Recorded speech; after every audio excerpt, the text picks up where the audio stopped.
There was a lot of news this week. There was so much news during this week that we had to partially relegate some of the news to our Kawa Newsdrop article, so the link is down below. Now, we'll try to touch base on all the headlines we miss in our shorts this week, but if you want to keep up to date on the latest gaming news, subscribe to us. Like now. Or else. To start us off this week, the not Dead Space game, Callisto Protocol, has come under some fire for some negligence towards their employees for a unique reason. Striking Distance Studios neglected to put the names of around 20 people who worked on the game in the credits for the Callisto Protocol. Now, one anonymous source states that it definitely stings. It sucks. I made a good amount of contribution and worked on it for a length of time. To just not be there at all is shitty. Another strange occurrence was the weird sorting of people in the credits, with some people being under MISC, while others were put under additional help in their respective departments. Now, this has led to a lot of people presuming that there was some nepotism at play where people that were liked would get credited and those who weren't liked simply didn't. That sounds gross, but anyway, the CEO, Glenn Schofield, posted a now-deleted tweet where he stated he appreciated the team for working so hard during their crunch time. Twitter then decided to annihilate him. After 14 years, Blizzard is ending their long relationship with Chinese gaming company NetEase. Most of Blizzard's games will cease service in China unless a Chinese distribution partner can come to an agreement before the 23rd.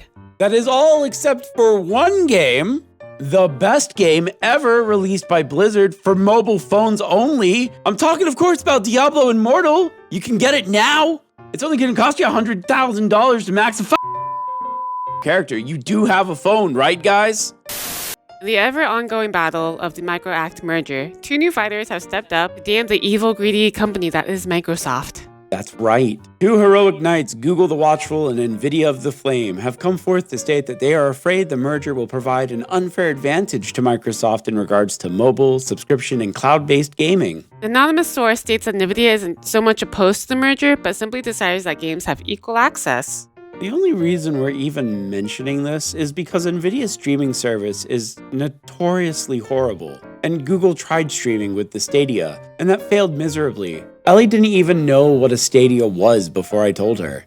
Honestly, I just think this is all really, really weird. Like we said, Disney merges with Fox, buys Star Wars and Marvel, and no one bats an eye. But Microsoft tries to get Activision, and it's the end of the world. Well, that's just us talking. What do you boomers think? Let us know your tinfoil theories in the comments below.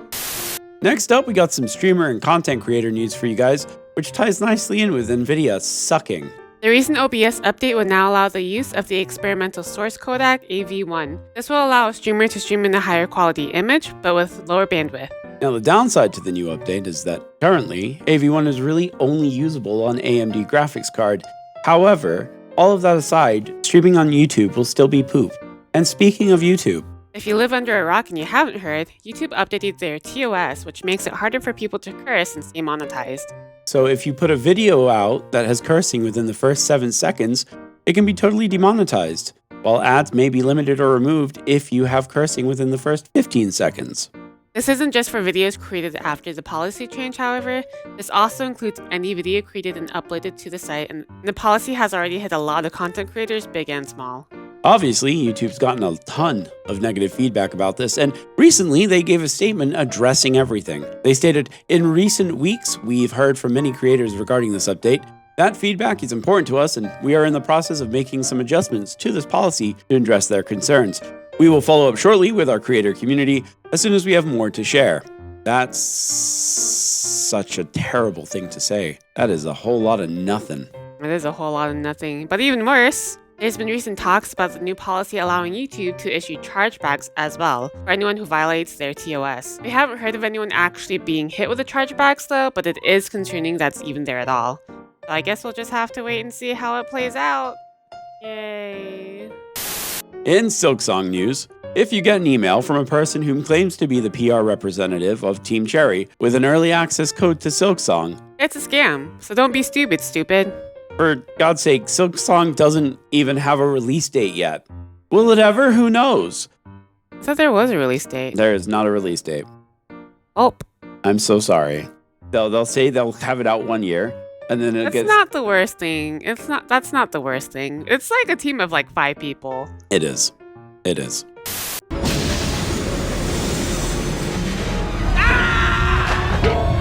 So Ubisoft is sinking.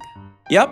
You could have bought a share for Ubisoft for around 18 euros on Thursday. That's the lowest it's been in 7 years. It's not surprising considering they just canceled 3 different unannounced games and their holiday sales were terrible. And not to mention just how badly Just Dance 2023, who the hell is still buying Just Dance? And Mario plus Rabbids Sparks of Hope did. That really super duper underperformed. And they delayed Skull and Bones. Again, I was right. In their defense, though, they did state that the additional time for the game development has already been paid off and has brought massive, impressive improvements to its quality. They've also reassured fans that Beyond Good and Evil 2 is still in development and are working to deliver their ambitious promise. Game archivist VG Densetsu has dumped over 11 gigabytes of photos, models, in-depth footage, article scans, and rare content, all pertaining to games that are canceled. And trust me, that's a lot of data. The data was collected over a long period of time through a ton of different resources, and the amount of information contained is wild, ranging from old games to even current and recent games. The entire RAR file. RAR, XD, counts on you. My God, I knew you were going to do it too as soon as I said RAR. The entire zip file is available on the Internet Archive for anyone to download. There are some notable games in there, such as Streets of Rage's remake and Half-Life 2, Episode 3. On that note, a large amount of repos belonging to Valve were leaked onto Discord by the user Leaker Wanderer. What a name. Lots of Valve brand games were all leaked with assets dating from 2016 to very much older. The big part, however, is the leak for Team Fortress 2, which had about 61 gigabytes of unfinished or abandoned models, animations, and maps. It even had production and marketing materials with the original resolution textures, which we never thought we'd actually get. Leaker Wanderer, who said their contact, who we can only presume is how they came into possession of the repos, stopped communicating with them, and as a result, they no longer have any legal binding to hold on to the files. Amazing. Now, since TF2 rarely receives any updates or new content, I think the last one was like 1,000 days ago or something. It's been a while.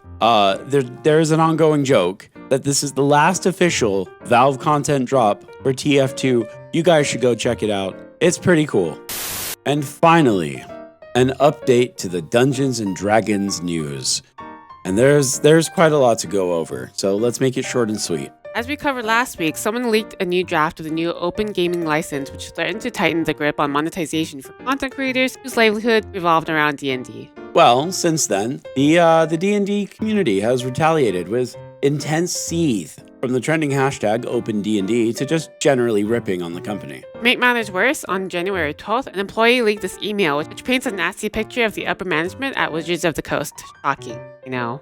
Companies like Paizo and Kobold Press, who have made their entire business around producing RPGs and RPGs accessories, have retaliated by creating the Open RPG Creative License, or ORC for short. It will be an open-sourced, free, system-agnostic rule set that will allow for adaptation of any TTRPG, which I think is pretty cool. Not only that, but Kobold Press has added that they will also be creating a new core fantasy tabletop rule set, which will be available, open, and subscription-free for those who love it, codenamed Project Black Flag.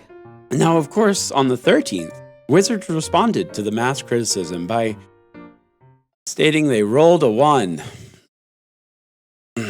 They really put that in there, huh? Okay. They sure did.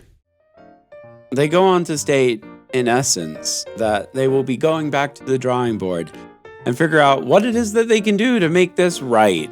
And that is it for the news. Subscribe to us. It is so late. We are so tired.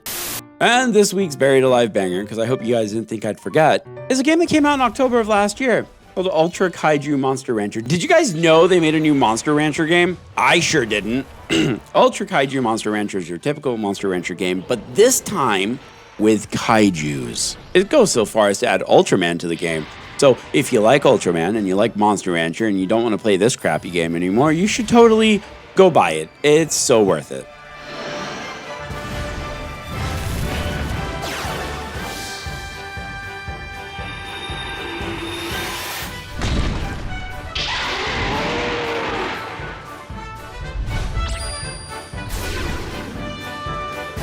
And here are the games coming out next week. Skull says to try out Farlands. Neither me or Booster know what that is, but he is a good Skull, so try it out. And here is our schedule.